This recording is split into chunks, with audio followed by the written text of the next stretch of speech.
మన మంచాల నుంచి అయితే అసలు నాకు నచ్చిన బ్లాగర్ అంటే మాధవి సాయి అక్క ఉంది కదా, మాధవి సాయి అనే ఐడియా ఉంటుంది అక్క. నేను రీసెంట్గా అక్క మెసేజ్ కూడా చేసిన, అక్క క్యాంప్ సెట్ ఎంత అని చెప్తే డైరెక్ట్ నాకు ఒక కాస్ట్ అయిపోయింది. నేను పిక్చర్ అయిపోయిన ఆ కాస్ట్ని. సో మైక్ కోసం కాల్ చేసిన, అక్క మీ మైక్ ఎంత అంటే ఇట్లా ఉంది తమ్ముడు అని చెప్పింది. బట్ ఏంటంటే బాగుంటుంది అక్క వీడియోస్ కానీ ఆ ఎక్స్ప్లెయిన్ అంటే ర్యాండమ్ తెలుగు వర్డ్స్ ఉంటాయి చూసి ఇలా అది మస్తు చెప్తుంది అక్క. ఇట్లా ఇప్పుడు ఆటోస్ ఉంటారే బాబు చూసుకొని పో ఇట్లా అట్లాంటి వర్డ్స్ మస్తు చెప్తుంది అక్క. అండ్ నేను కూడా అప్పుడప్పుడు నేను డిస్కస్ చేస్తాను, అరే మస్తు చెప్తుంది, స్పాంటేనియస్గా ఉంటుంది, అంటే విత్ హానెస్ట్గా చెప్తుంది ఆ మాటలు అయిపోయినా కూడా. అట్లా చాలామంది ఉన్నారు. ఆల్సో మనకు ఇన్ఫ్లుయెన్సర్ 2.0 ఆ బ్రో, ఇన్ఫ్లుయెన్సర్ 2.0 ఆ బ్రో కూడా ఉన్నాడు. ఆ బ్రో కూడా చాలా అంటే తెలంగాణకు సంబంధించి, మంచాలకు సంబంధించి, బెల్లంపల్లికి సంబంధించి చాలా అంటే చాలా వీడియోస్ చేస్తాడు. అండ్ ట్రూలీ ఇన్స్పైరింగ్ అసలు వీళ్ళు. అండ్ మనకు మంచాలు కూడా చాలా క్రియేటర్స్ ఉన్నారు.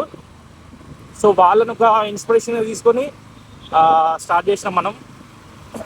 సో నేను ఈ బ్లాగ్ స్టార్ట్ చేయడానికి కారణం ఏంటి అంటే, ప్రజెంట్ నవ్ డేస్ అసలు ఈ మీమ్స్కి, రీల్స్కి అసలు వాల్యూ లేకుండా పోయింది. అంటే ఒక దాన్ని ఏమంటారు, ఇప్పుడు ప్రతి సినిమా చూసిలా ఒక గుర్తింపు అనేది లేకుండా పోయింది.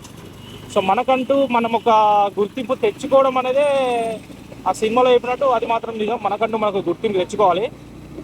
సో మంచిర్యాల రోడ్ ఎక్కేసినాం మనం. నాకు అసలు అర్థమవుతలేదు, మంచిర్యాలలో ట్రాఫిక్ ఏమైనా లాస్ట్ ట్రాఫిక్ అని కాదు, జనాలు పెరిగిపోయారు 1-2 yearsలో. నాకు తెలిసి పొలిటీషియన్ వస్తున్నారు, Dhoni I think Premsagar sir అనుకుంటా. ఓకే బాట ఉంది ఇక్కడ, మీకు జరుగుతుంది ఇక్కడ కలిసి అదే ట్రాఫిక్ ఇష్యూ అనుకుంటా. చాలా మంది ఉన్నారు ట్రాఫిక్లో, చూడండి ఫుల్ ట్రాఫిక్ ఉంది మంచిర్యాలలో. చూడండి ఇక్కడికి అక్కడ 5 చోట్ల కనిపిస్తుంది, ఎందుకంటే ఫుల్ ట్రాఫిక్. అసలు నాకే అర్థం కావట్లేదు ఎందుకు ఇంత ట్రాఫిక్.